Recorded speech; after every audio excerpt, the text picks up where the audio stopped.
नमस्कार दोस्तों, आप सभी का फिर से स्वागत है हमारे ऑनलाइन प्लेटफॉर्म मदर्स लाइव पे। आज इस क्लास में जो डिस्कस करने वाले हैं वो 13 सितंबर की थर्ड शिफ्ट। इसकी पिछली वाली क्लास में अपने डिस्कस किया था सेकंड शिफ्ट को। तो अब क्लास स्टार्ट करते हैं और देखते हैं इस शिफ्ट का जो फर्स्ट क्वेश्चन उसने पूछा है वो पूछा है सिनोनिम, और अच्छा वर्ड दिया है डिलेटरेस। ठीक है, डिलेटरेस का मतलब होता है हार्मफुल। क्या होता है इसका मतलब? हार्मफुल, हानिकारक। ठीक है, जो हानि पूछा है इंजुरियस, जैसे इंजुरियस, स्मोकिंग इज इंजुरियस। ठीक है, हानिकारक हो गया। तो इसका आंसर तो क्या हो जाएगा भाई? हार्मफुल है ए। ठीक है, यूजफुल है, कंफर्टिंग है, हेल्पफुल है, ये सब इसका क्या है? एंटोनिम। ठीक है, एक वर्ड होता है जैसे मान लो मैं यहाँ पे लू डेट्रीमेंटल। डेट्रीमेंटल इसका मतलब भी क्या होता है? हार्मफुल, हानिकारक। ठीक है, अच्छा वर्ड था। सेकंड क्वेश्चन अब पूछा उसने एंटोनियम, और एंटोनियम भी पूछा किसका? केकोफोनी। केकोफोनी होता है जैसे मान लो कि कुछ लोग जमा हो गए पर उसमें आपस में मतभेद है। ठीक है, ये आवाज के लिए भी यूज होता है, म्यूजिक के लिए भी, कर्कश, जिसमें कर्कशपन हो। ठीक है, जो अपने कानों को अच्छा नहीं लगे। ठीक है, तो यहाँ पे इसका क्या बताना है? एंटोनियम। यहाँ पे देखो नॉइज दे रखा है, तो नॉइज इसका क्या हो जाएगा भाई? सिनोनियम। ठीक है, एक वर्ड होता है जैसे डुलसेट। डुलसेट का इसका क्या है? डुलसेट का मतलब होता है अपने कानों को अच्छा लगने वाला, मतलब इसका क्या है? अपोजिट हो जाएगा वो। डिसोनेंस भी यही है। डिसोनेंस का मतलब ये होता है कि आपस में एकमत नहीं होना, मतलब सहमति नहीं बनना, चाहे ओपिनियन हो चाहे म्यूजिक हो। ठीक है, तो ये भी इसका क्या हो जाएगा? सिनोनियम। ठीक है, और क्लेमर भी वो क्लेमर भी वही हो गया। ठीक है, कि किसी भी चीज को एंगर के साथ में विरोध करना, तो यहाँ पे भी शोरगुल का मीनिंग आ रहा है, तो ये भी इसका क्या है? सिनोनियम। अब अपने को बताना है इसका क्या? एंटोनियम। तो एंटोनियम इसका क्या हो जाएगा? हार्मनी। हार्मनी का होता है मतलब होता है पीस, शांति। ठीक है, तो इसका आंसर क्या हो जाएगा? B. Move to next question. अब देखो नेक्स्ट क्वेश्चन से आने से पहले ये है कि हमारा जो बैच था 27 अप्रैल को, ठीक है, वो डेमो चल रहे हैं उनके। ठीक है, तो आप डेमो के लिए इन नंबर पे कॉल कर लेना। ठीक है भाई, और सुबह 11 बजे से बैच है। पीटी मेंस दोनों का है, फाउंडेशन बैच है। ठीक है, तो किसी भी इंक्वायरी के लिए, कोई भी पूछताछ करनी हो, इन नंबर पे कॉल कर लेना। अभी डेमो चल रहे हैं तो आप जल्दी से जल्दी इस बैच में एडमिशन ले। ठीक है, चलते हैं अपने क्वेश्चन में। अब पूछना उसने पूछा है ईडीएम, और ईडीएम उसने जाना पहचाना दिया है। सो द वाइट फीटर, इसका मतलब हो जाता है जिस मान लो अपनी बात को मनाने के लिए कायरतापूर्ण से अपील करना, मतलब ऐसे गिड़गिड़ाना किसी के सामने। ठीक है, अपनी बात को मनाने के लिए। ठीक है, तो इसका आंसर क्या हो जाएगा? ए, टू एक्ट कावर्डली। ठीक है, कायरतापूर्ण से मतलब ऐसे गिड़गिड़ाते नहीं है लोग, उस टाइप से। नेक्स्ट क्वेश्चन अब उसने पूछा है एंटोनियम। देखो वर्ड्स तो अच्छा दे रहा है वो। सब्टरफ्यूज का क्या बताना है? अपने को बताना है एंटोनियम। सब्टरफ्यूज का मतलब होता है जैसे मान लो कि छल कपट करना, धोखा देना। ठीक है, कपट करना किसी के साथ में, तो इसका अपने को बताना है एंटोनियम। ठीक है, अब यहाँ पे देखते हैं। शिकने का मतलब ये होता है, शिकनरी का मतलब भी यही होता है। ठीक है भाई, धोखा देना। ठीक है, छल कपट करना, तो ये इसका क्या हो जाएगा? सिनोनियम। ठीक है, ट्रिकरी का मतलब तो आप जानते ही हो कि ये भी धोखे से जुड़ा हुआ है। ठीक है, डिसऑनेस्ट से जुड़ा हुआ है, तो ये भी क्या है इसका? सिनोनियम। डिसेप्शन भी यही है। डिसेप्शन भी का मतलब ही होता है छल कपट करना या धोखा देना किसी को। ठीक है, कैंडर, कैंडर इसका क्या हो जाएगा? एंटोनियम। कैंडर इसका क्या हो जाएगा? एंटोनियम। कैंडर का मतलब क्या है भाई? कोई आदमी जो लॉयल हो, ईमानदार हो। ठीक है, लॉयल हो, ट्रूथफुल हो। ठीक है, छुपाता नहीं हो, फ्रैंकनेस हो अपनी बात को लेके। ठीक है, ऑनेस्ट हो, ऑनेस्ट भी मतलब क्लियर हो अपनी बात को बोल के। ठीक है, कोई बात नहीं छुपाता हो। ठीक है, तो इसका आंसर क्या है? कैंडर। नेक्स्ट क्वेश्चन अब उसने पूछा है क्या? Spelling error. ठीक है, और उसने बोला है प्लांट बेस्ड पॉल्यूशन क्लिनिक। ठीक है, तो यहाँ पे देखो 4 वर्ड है। अब देखो इसमें इस क्वेश्चन में आप ध्यान दो, तो यहाँ पे देखो फाइटो सब में लिखा है। फाइटो यहाँ पे है, यहाँ पे है, यहाँ पे है, यहाँ पे नहीं है, तो ये तो वैसे कट गया। उसके बाद देखो रेमेडिएशन दे रखा है, तो रेमेडिएशन में वाई नहीं आता, ई आता है। ठीक है, और आई भी नहीं आता, ई आता है, तो इसका आंसर क्या है? ए, प्लांट से जुड़ा हुआ है। अब उसने पूछा है क्या, वन वर्ड, ठीक है, और वन वर्ड भी इजी दिया है, a professional professional who prepares maps, जो मैप्स बनाता है ना उसको क्या बोलते हैं, कार्टोग्राफर, आप जानते हो, काफी पुराना वन वर्ड है, ठीक है, क्योंकि ये तो हो जाएगा वो हिस्ट्रिकल रिकॉर्ड को रखने वाला, ठीक है। और जियोडिस्ट का मतलब होता है जैसे भूमि का माप जो जो होता है ना, उसको एरिया को की स्टडी करने वाला, ठीक है। और ये भूमि का संरक्षण करने वाला हो जाएगा टोपोग्राफर। तो इसका आंसर क्या है, बी। अब देखो ये भी आया है, फिलिंग द ब्लैंक्स का क्वेश्चन है, और अच्छा क्वेश्चन है, इसको अपन समझेंगे। यहाँ पे आने वाली क्या है, वर्ब, क्या है यहाँ पे, वर्ब। और वर्ब के लिए देखो यहाँ पे ऑप्शन दे रखा है, हैव, हैज, आर और वेयर, ठीक है। तो हैव क्या है, प्लूरल, हैज क्या है, सिंगुलर, और आर क्या है, प्लूरल, और वेयर भी क्या है, प्लूरल। तो इसका मतलब यहाँ पे जो वर्ब आएगी ना वो इनमें देखना है। तो इनमें देखो बी तो है सिंगुलर और सब क्या है, प्लूरल, ठीक है। अब इस क्वेश्चन को अपन समझते हैं थोड़ा। इस क्वेश्चन को समझने के लिए मैंने लिखा यहाँ पे, each boy is are present, ठीक है, ये ए हो गया। B, each of the boy is are present, एक और लिख देता हूं, C, each of the boys is are present, is are present.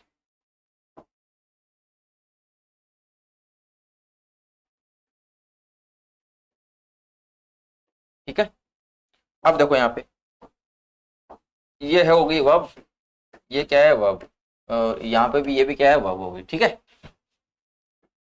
इस इज का सब्जेक्ट या आर का सब्जेक्ट कौन होगा, बॉय।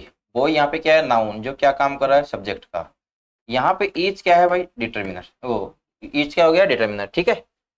यहाँ पे देखो इस ये है यहाँ पे प्रीपोजिशन, तो प्रीपोजिशन के बाद में अपन लिखते हैं क्या, ऑब्जेक्ट। तो यहाँ पे जो ये आया है ना द बॉय, ये क्या है, इस प्रीपोजिशन का ऑब्जेक्ट।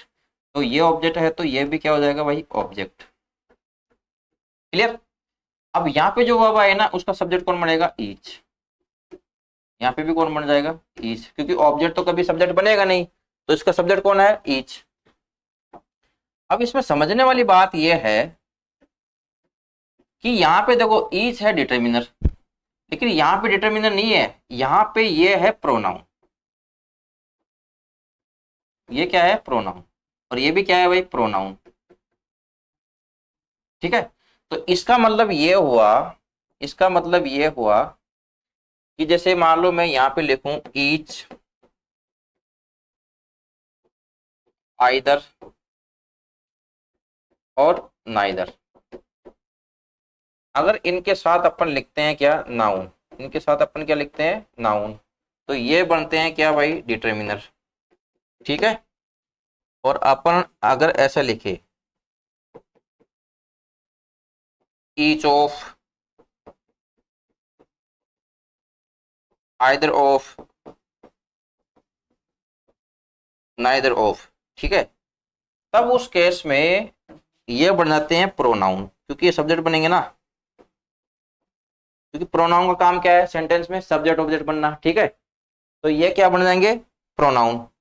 अब यहाँ पे जो ऑफ प्रीपोजिशन आती है ना, इसका मतलब हो जाता है अमंग या बिटवीन, अमंग या बिटवीन। तो इसका मतलब इस ऑफ के बाद में जो नाउन आएगा, इस ऑफ के बाद में जो नाउन आएगा, क्योंकि अमंग और बिटवीन के साथ में आने वाला नाउन क्या होगा, प्लूरल, तो इसके बाद में जो नाउन आएगा ना भाई वो हमेशा क्या रहेगा, प्लूरल, ठीक है। दूसरी बात, उसके साथ में अपन डिटर्मिनर भी लिखते हैं, तो आर्टिकल अपन द लिखते हैं यहाँ पे, क्योंकि वो डेफिनेट होता है, ठीक है। तो यहाँ पे तो देखो इस केस में तो ये क्या है, प्रोनाउन, और इस केस में ये क्या है, डिटर्मिनर। तो यहाँ पे तो वर्ब इसके अनुसार लगेगी। अब इसके साथ में आने वाला नाउन क्या होता है, सिंगुलर, ठीक है। तो सिंगुलर जैसे बॉय क्या है, सिंगुलर, तो इसके अनुसार वर्ब लगा देंगे तो क्या आ जाएगा, इज। पर यहाँ पे इस वर्ब का सब्जेक्ट कौन है, ईच, तो ईच के अनुसार वर्ब क्या आएगी, इज। लेकिन यहाँ पे देखो ये बॉय सिंगुलर है, तो इसलिए ये गलत हो गया आपका, ठीक है। यहाँ पे देखो ई सब्जेक्ट है और यहाँ पे देखो ये हो गया बॉय, बॉयज क्या है प्लूरल, क्योंकि इसके बाद में आने वाला नाउन क्या होगा प्लूरल, क्योंकि ऑफ का मतलब क्या होता है यहाँ पे अमंग या बिटवीन, ठीक है। तो यहाँ पे नाउन क्या हो जाएगा प्लूरल। और इस वर्ब का सब्जेक्ट कौन बनेगा ईच, तो ईच यहाँ पे क्या है प्रोनाउन, तो ईच के साथ में वर्ब कैसे जाएगी सिंगुलर, ठीक है। तो यहाँ पे देखो यहाँ पे जो ईच है ना वो उस वर्ब का क्या बनेगा सब्जेक्ट, क्योंकि ये ऑफ प्रीपोजिशन है तो इसके बाद में ये तो इसका क्या हो जाएगा ऑब्जेक्ट, और यहाँ प्लूरल आना चाहिए तो प्लूरल लिखा है, पर इस वर्ब का सब्जेक्ट कौन बनेगा ईच, तो ईच के अनुसार वर्ब आपकी कौन सी जाएगी हैज, ठीक है भाई। तो ईच है, आइदर है, नाइदर है, ये डिटर्मिनर भी होते हैं और प्रोनाउन भी होते हैं, ठीक है भाई। चलते हैं नेक्स्ट क्वेश्चन में। अब देखो ये आया है यहाँ पे अच्छा क्वेश्चन है, the creator of dash displaying the artifact due to the preservation, preservation ठीक है कंसर्न। अब देखो क्रिएटर मतलब संग्रहालय जो होता है ना अध्यक्ष, उसने ऑप्ट किया मतलब ऑब्जेक्शन किया। देखो यहाँ पे जो ऑप्ट है ना भाई ये ऑब्जेक्शन की वो ऑप्शन की क्या है वर्ब, ठीक है। ऑप्शन की क्या हो जाएगी ये वर्ब, ठीक है ऑप्ट। डिस्प्लेइंग, डिस्प्लेइंग मतलब डिस्प्ले किया, आर्टिफैक्ट ड्यू टू कारण से, प्रिजर्वेशन, प्रिजर्वेशन मतलब संरक्षित करना, ठीक है सुरक्षित करना, कंसर्न चिंता है, ठीक है। अब इसमें दे रखा है ऑप्ट, तो इसके साथ में ऑप्ट के साथ में प्रीपोजिशन आती है, इसके साथ में प्रीपोजिशन आती है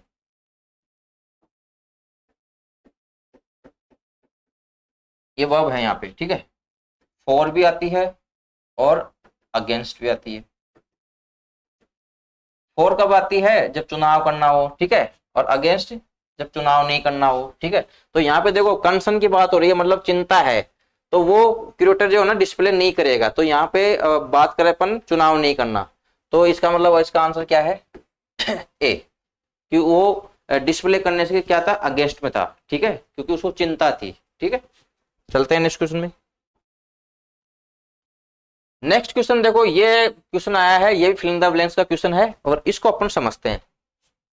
इस क्वेश्चन को समझने के लिए मैं आपके लिए एक सेंटेंस लिखता हूं ए। मैंने यहाँ पे लिखा Ram and his friends is या आर प्लेइंग फुटबॉल, ठीक है। दूसरा मैंने यहाँ पे लिखा Ram along with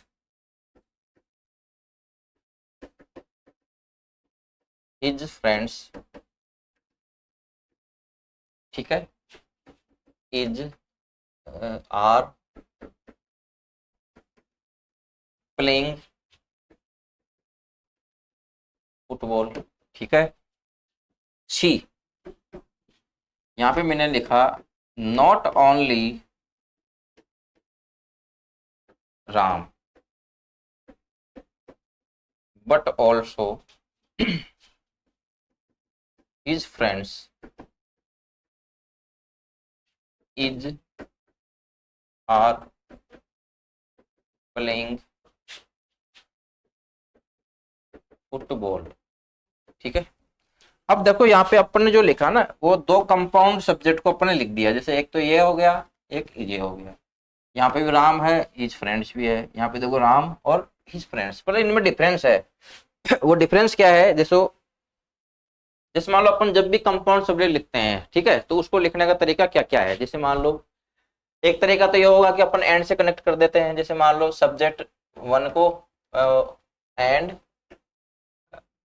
subject to, ठीक है, जैसे राम एंड श्याम हो गया, ठीक है, जैसे यहाँ पे हो गया राम एंड श्याम, ठीक है। दूसरा तरीका क्या है कि अपन लिख देते हैं, जैसे यहाँ पे राम लिख दिया फिर with Mohan, Ram along with Mohan, Ram together with Mohan, Ram together with Mohan, Ram in addition to, ठीक है, मतलब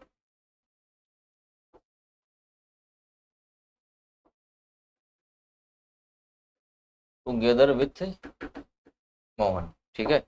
और भी इन एडिशन टू है, ठीक है, कुछ भी लिख सकते हो। तीसरा तरीका ये है कि मैं यहाँ पे लिखूं not only Ram but also Shyam, ठीक है। नाइदर राम नोर श्याम, आइदर राम और श्याम, राम और श्याम, राम नोर श्याम, ठीक है। तो इस तरह से अपन कंपाउंड करके लिखते हैं सब सब्जेक्ट को, नाउन को, ठीक है। अब देखो यहाँ पे ये हो गई अपनी कंडीशन 1, ये दूसरा तरीका है। ये तरीका क्या है, तीसरा, जहां पर अपन एक दो सब्जेक्ट को या दो नाउन को एक साथ लिखते हैं कंपाउंड बना के, ठीक है। तो उस केस में क्या होता है कि जैसे आप एंड से जोड़ते हैं ना, एंड से, तो उसमें तो दोनों सब्जेक्ट होते हैं, तो इसका मतलब दोनों क्या है, सब्जेक्ट, ठीक है। इस केस में क्या होता है कि ये जितने भी लगे रहे ना, ये सब क्या है, प्रीपोजिशन, ये सब क्या है, प्रीपोजिशन। तो प्रीपोजिशन के बाद में अपन क्या लिखते हैं, ऑब्जेक्ट, क्या लिखते हैं, ऑब्जेक्ट। तो इसका मतलब यहाँ पे जो नाउन लिखा जाएगा वो क्या हो जाएगा, ऑब्जेक्ट, और यहाँ पे जो नाउन होगा वो क्या बन जाएगा, किसी वर्ब का सब्जेक्ट, ठीक है, क्योंकि ये सब क्या होते हैं, प्रीपोजिशन। और इस केस में क्या होता है कि वर्ब वर्ब के अनुसार लगती है। जैसे मान लो वर्ब यहाँ है, ठीक है, तो ये वाले क्या बन जाएंगे, सब्जेक्ट, मतलब वर्ब के पास वाला सब्जेक्ट बनता है। अगर मान लो वर्ब पहले आ गई तो ये वाले क्या बन जाएंगे, सब्जेक्ट, ठीक है। तो इस सिचुएशन में कंडीशन चेंज होती रहती है, क्योंकि इसमें पता नहीं होता है not only Ram but also Shyam, पता नहीं है कौन सब्जेक्ट है। तो अपन क्या करते हैं कि वर्ब के पास वाले को क्या बना लेते हैं, सब्जेक्ट बना लेते हैं, ठीक है। और ये होती है प्रीपोजिशन, तो ये तो क्या बन जाएंगे, इसके बाद वाला नाउन ऑब्जेक्ट, और ये पहले आएगा वो क्या बन जाएगा, सब्जेक्ट। एंड वाले में दोनों सब्जेक्ट होते हैं, ठीक है। अब देखो अपन जो क्वेश्चन लिखे थे यहाँ पे, वो क्वेश्चन देखो यहाँ पे, यहाँ पे एंड क्या है, एंड दोनों को जोड़ता है, तो राम हो गया प्लस इज फ्रेंड हो गया, ठीक है। तो दोनों को जोड़ेगा तो प्लूरल हो जाएगा, तो यहाँ पे क्या जाएगा, ठीक है, इज कट गया। राम अलोंग विथ, तो अलोंग विथ यहाँ पे क्या है भाई, प्रीपोजिशन, तो इसके बाद में हिज फ्रेंड क्या हुआ, इसका ऑब्जेक्ट। अब इस वर्ब का सब्जेक्ट कौन बनेगा, राम, ठीक है। तो राम के अनुसार वर्ब लगाओगे तो इज आ जाएगी। Not only but Ram but also Shyam, इसमें क्या होता है कि वर्ब के जो पास वाला है नाउन, जैसे एक नाउन ये हो गया, एक नाउन ये हो गया, तो जो वर्ब के पास वाला है ना उसको क्या बनाते हैं, सब्जेक्ट। तो यहाँ पे हिज फ्रेंड्स है, तो फ्रेंड्स क्या है, प्लूरल, तो यहाँ पे क्या जाएगा, आर। बात समझ में आई। तो यहाँ पे राम सब्जेक्ट नहीं बनेगा, अगर वर्ब पहले होती तो राम बन जाता, ठीक है, क्योंकि वर्ब के पास वाले को क्या बनाते हैं अपन, सब्जेक्ट बनाते हैं। अब यही बात यहाँ समझो, यहाँ पे दे रखा है neither the editor not the contributors, ठीक है।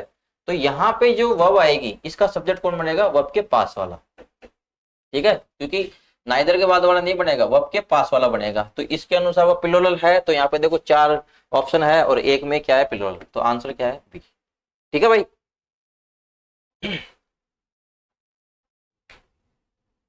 अब देखो इसी टाइप से क्वेश्चन में आया है, मतलब 2-3 क्वेश्चन लगातार इसी पैटर्न में दे दिया है एसएससी वालों ने, ठीक है। तो यहाँ पे भी देखो, none of the representatives found the proposal viable is less surprising than fact that neither the chairperson, ठीक है, chairperson nor the legal council. तो नॉर के बाद वाले को अपन क्या बनाएंगे, सब्जेक्ट। तो इसके अनुसार वर्ब लगा दोगे तो ये सिंगुलर है, तो यहाँ पे क्या जाएगी, वाज। लगातार इसी पैटर्न पे क्वेश्चन दे दिया 2-3, ठीक है। इसमें भी वही है, नाइदर द प्रोजेक्शन, तो इसके बाद ये होगा नहीं, और ये हो गया इस प्रीपोजिशन का ऑब्जेक्ट, ठीक है। नॉर वाला क्या बन जाएगा, सब्जेक्ट, तो ये हो जाएगा आपका सब्जेक्ट, और ये ऑफ के बाद तो ये इस ऑफ का क्या है, प्रीपोजिशन का ऑब्जेक्ट। तो इस वर्ब का जो सब्जेक्ट है वो क्या है, एस्टिमेशन, ठीक है। और ये सिंगुलर है, तो यहाँ पे क्या लिखो, अपीयर्स, ठीक है। एक ही पैटर्न पे लगातार 2-3 क्वेश्चन उसने दिया है, इसलिए मैंने उसको समझाया है, ठीक है। नेक्स्ट क्वेश्चन, अब ये देखो वॉइस का क्वेश्चन आया है, एक्टिव पैसिव। एक्टिव पैसिव जब भी बनाओ तो एक तो टेंस चेंज नहीं होगा, दूसरी बात मीनिंग चेंज नहीं होगी, ठीक है। तो यहाँ पे देखो विल इनफोर्स, मतलब विल के साथ में वर्ब की फर्स्ट फॉर्म, तो विल भी वर्ब की थर्ड फॉर्म बन जाएगा। ठीक है, अब देखते हैं यहाँ पे बी, जैसे विल है मॉडल, विल क्या है, मॉडल है, तो मॉडल के साथ में फर्स्ट फॉर्म ये तो हो गया एक्टिव, तो ये इसका पैसिव क्या बन जाएगा, मॉडल प्लस बी वर्ब की थर्ड फॉर्म। ठीक है, ये इसका पैसिव हो गया। तो यहाँ पे देखो बी का फॉर्म दे रखा है, वर्ब की थर्ड फॉर्म है, देखते हैं आगे। फिर भी विल दे दिया, यहाँ पे देखो बीइंग कर दिया, तो ये कट गया आपका। विल के बाद में रिजर्व डायरेक्ट हैव दे दिया। ठीक है, बी का फॉर्म आना चाहिए। विल के बाद में यहाँ पे देखो डायरेक्ट थर्ड फॉर्म बी का फॉर्म गायब कर दिया, तो आपका आंसर कौन सही है, ए। ठीक है, नेक्स्ट क्वेश्चन। अब ये आया है होमोनियम का, ये क्वेश्चन किसका भाई, होमोनियम का। और होमोनियम का क्वेश्चन जब भी बनाओ तो मैंने बोला था कि वर्ड का मीनिंग मत जानो, आप अंडरस्टैंडिंग पे काम करो और क्वेश्चन आपके बनने लग जाएंगे। ठीक है, थोड़ा सोचना पड़ेगा आपको। द गार्ड्स, गार्ड्स मतलब जो गार्ड का मतलब सुरक्षा से संबंधित है। Stood in pike formation along the causeway, causeway होता है जैसे मान लो दो तालाब है, उसके बीच में से कोई रास्ता जा रहा है उभरा हुआ, ठीक है, उसको बोलते हैं। ठीक है, तो यहाँ पे गार्ड्स खड़े हैं, पाइक फॉर्मेशन अलोंग द कोजवे, तो मतलब यहाँ पे एक स्ट्रक्चर की बात हो रही है। किसकी बात हो रही है, स्ट्रक्चर। ठीक है, अब देखते हैं अपने को ऐसा सेंटेंस खोजना है जो इस मीनिंग से डिफरेंट हो। ठीक है, तो यहाँ पे देखो द एंगलर, एंगलर का मतलब वो होता है जो शौक या तरीके से मछली पकड़ता है ना, मछली पकड़ने वाला शौक या तरीका हो, उसको बोलते हैं अपन एंगलर। तो यहाँ पे बात हो रही गार्ड की, ये आ गया मछुआरा पकड़ने वाला। ठीक है, pulled a large pike in ice lake, अब देखो लेक के अंदर पाइक की बात हो रही है, तो इसका मतलब ये और ये दोनों क्या है, डिफरेंट है। ठीक है, यहाँ पे पाइक का मतलब अलग है क्योंकि ये गार्ड से जुड़ा हुआ है और ये लेक से जुड़ा हुआ है, और किसके साथ में, एंगलर के साथ में। एंगलर का मतलब होता है शौक या तरीके से मछली पकड़ने वाला। ठीक है, तो इसका मतलब यहाँ पे पाइक का मतलब अलग है। अब क्या है मैं बता देता हूं, ये पाइक क्या है, ए टाइप ऑफ फिश। यहाँ तो स्पाइक का मतलब क्या है, ए टाइप ऑफ फिश, और यहाँ पे जो है इसका मतलब हो जाएगा स्पेयर, स्पेयर मतलब भालानुमा हथियार। यहाँ पे इस पाइक का मतलब हो गया भालानुमा हथियार, और यहाँ पे इस पाइक का मतलब हो गया एक टाइप की फिश है। तो इसका आंसर क्या है, यही है, क्योंकि अपने को डिफरेंट देना है ना। अब देखो यहाँ पे रिबेल की बात हो रही है, विद्रोह की बात कर रही है, तो यहाँ पे भी कोई हथियार की बात हो रही है। ठीक है, पाइक भाला ही हो गया यहाँ पे। इन्फेंट्री का मतलब होता है पैदल सैनिक चलने वाले, तो सैनिक कोई मतलब फिश तो लेके चलेंगे नहीं, तो इसका मतलब ये पाइक भी का मतलब भी क्या है, कोई हथियार से संबंधित हो गया भाला। ठीक है, the pike will beside the welter armours, अब आर्मर्स आ गया तो मतलब ये भी लड़ाई से संबंधित हो गया। ठीक है, तो आंसर कौन सा है, ए। वापस क्या आ गया है क्वेश्चन, एक्टिव पैसिव। देखो विल हैव बीन डिलीवर्ड, अब देखो model plus have plus verb की थर्ड फॉर्म, तो यह है एक्टिव, इसका पैसिव क्या बन जाएगा, model plus have plus been verb की थर्ड फॉर्म। ठीक है, ये इसका क्या है, पैसिव। क्लियर भाई, तो यहाँ पे दे रखा है बीन डिलीवर्ड, तो मतलब पैसिव है, तो एक्टिव खोजना है, और एक्टिव किसका खोजना है, परफेक्ट का, फ्यूचर परफेक्ट का। ठीक है, तो यहाँ पे देखो टेंस चेंज कर दिया गया, यहाँ पे देखो फ्यूचर इंडेफिनिट बना दिया। ठीक है, यहाँ पे टेंस चेंज कर दिया, ये देखो ये देख रहा है, फ्यूचर परफेक्ट का बनाना था, आंसर कौन सही है, डी। Next question. अब देखो ये आपका आ गया पैसेज। ठीक है, और पैसेज के लिए मैंने बताया था कि आपको एक अलग से वीडियो मिलेगा, एक बार आप इसकी स्क्रीनशॉट ले लो। ठीक है, और इसको आप समझो, फिर उसके बाद में जब इसकी अलग से प्ले लिस्ट आएगी तो वहां पे आपको डिटेल के अंदर इसका मीनिंग समझा दिया जाएगा, इसको पढ़ने का तरीका समझा दिया जाएगा। ठीक है, स्क्रीनशॉट ले लो आप एक बार इसका, और इसका आंसर मैं बता देता हूं, पर समझाएंगे उसी लेक्चर में। ठीक है भाई, तो देखो यहाँ पे 90 का आंसर तो हो जाएगा इसका सी है, आप एक बार मैच कर लेना अपने। ठीक है, बनाना एक बार, फिर आप मैच करना, फिर अपन इसको एक्सप्लेन करेंगे अच्छे से। अभी सिर्फ मैं इसका आंसर बता देता हूँ। 91 का आंसर क्या है, 91 का आंसर डी है। ठीक है भाई, और 93 का आंसर हो जाएगा आपका 92 का आंसर है आपका B, use of local information. ठीक है भाई, influence in mobile units units. ठीक है, अब बात करते हैं 93। तो 93 का आंसर है आपका C, India's vaccination strategy and under crisis. ठीक है भाई, 94, 94 का आंसर हो जाएगा आपका यहाँ पे analysis yet positive optimistic B. तो एक बार इसके आप खुद से रीड करना और इसको समझने की कोशिश करना और आंसर मिलाना। ठीक है, फिर अपन इसकी डिटेल से अलग वीडियो लाएंगे। अब देखो नेक्स्ट क्वेश्चन, यहाँ पे देखो ये पूछा है इंप्रूवमेंट का क्वेश्चन है। ठीक है, और यहाँ पे अपने को इंप्रूव करना है, रिटर्न के साथ में आपको पता है बैक नहीं आता। ठीक है, तो ये तो कट गया। अब रिटर्न होम या रिटर्न वेंट बैक भी नहीं होगा, रिटर्न टू होम हाउस ये भी नहीं होगा, क्योंकि हाउस के पहले क्या आता, कोई ना कोई डिटर्मिनर। ठीक है, तो आपका आंसर क्या है रिटर्न होम। यहाँ पे होम एडवर्ब है भाई, होम क्या है एडवर्ब, नाउन नहीं है। ठीक है, क्योंकि रिटर्न के बाद में किसका रिप्लाई मिलेगा आपको, वेयर का, वेयर का रिप्लाई करने वाला क्या होता है एडवर्ब। तो रिटर्न के साथ में बैक नहीं आता। ठीक है, वो तो वैसे गलत था, पर इसका आंसर क्या हो जाएगा सी। यहाँ पे देखो अब क्यूज के साथ में ऑफ आता है, फॉर नहीं आता। ठीक है, तो ऑफ कहाँ है, इसका आंसर भी क्या है सी।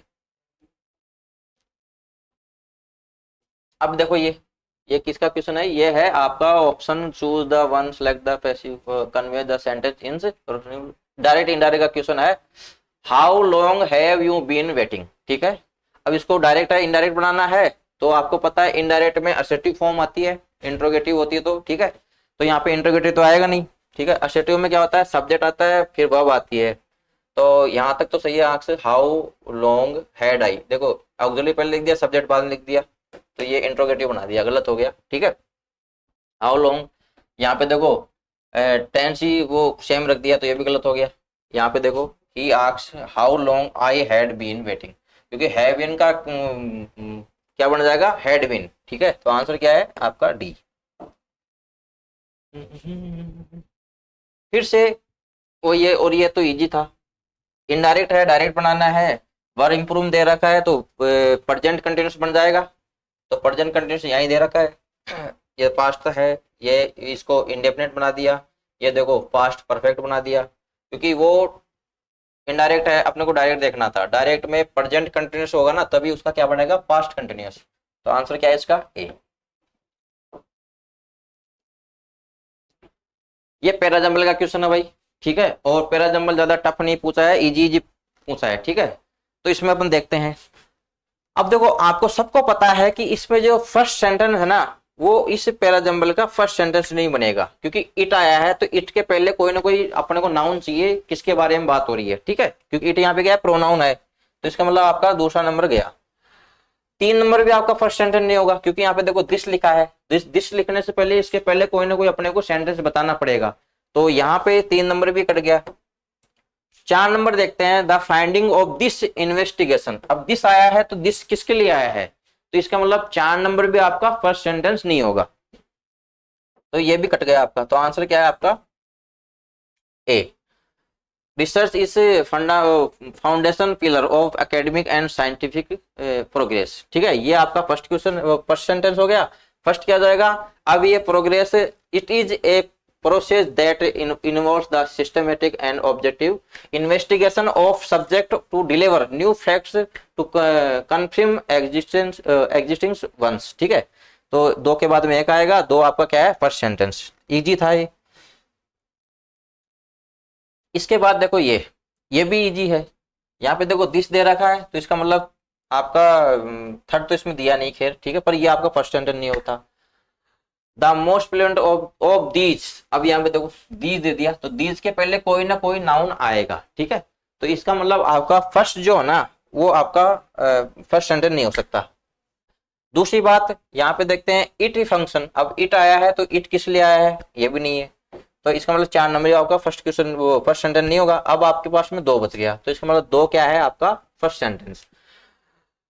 Blockchain technologies at its core it's a distributed leader that maintains a decentralized record of translation, ठीक है। अब इसके बाद में अपने को ये देखना है कि इसके बाद में 4 नंबर आएगा या 1 नंबर आएगा। 4 नंबर देखो, इट फंक्शन दे रखा है, ठीक है। It function by distributing copies of the leader across the vast network of computers. अभी इट किसके लिए आया है, रिकॉर्ड ट्रांसलेशन। और 1 नंबर में क्या दे रखा है, 1 नंबर में देख रखा है यहाँ पे, 1 नंबर में है the most prevalent of these यहाँ पे किसके लिए आया है, तो यहाँ पे देखो 1 नंबर के बाद में आपका 2 नंबर के बाद में आपका क्या होगा, 4 ही होगा, ठीक है। क्योंकि यहाँ पे देखो ब्लॉकचेन, तो यहाँ पे जो आया ना ये 4 नंबर में इट फंक्शन, तो ये आया है ब्लॉकचेन टेक्नोलॉजी के लिए, ठीक है। तो इसके बाद में आपका 4 नंबर होगा, क्योंकि यहाँ पे दीज है ना, दीज इस 2 नंबर में कोई प्लूरल नाउन दे नहीं रखा है, ठीक है। तो ये था भाई अपना 13 सितंबर का थर्ड शिफ्ट का पेपर, ठीक है। इसको अपन ने देखा, बनाया, अप्रोच जाना, ठीक है। मिलते हैं नेक्स्ट क्लास में 14 का फर्स्ट शिफ्ट लेके, ठीक है। और हाँ, जो बेस्ट था जो मैंने बताया था उस पे डेमो चल रहे हैं, तो आप उसमें एडमिशन जल्दी ले, ठीक है, क्योंकि डेमो क्लोज होने के बाद में एडमिशन बंद हो जाते हैं, ठीक है भाई। सभी को बाय, टेक केयर, और क्लास को रिवाइज करो, इसको शेयर भी करो, ठीक है भाई। सभी को बाय।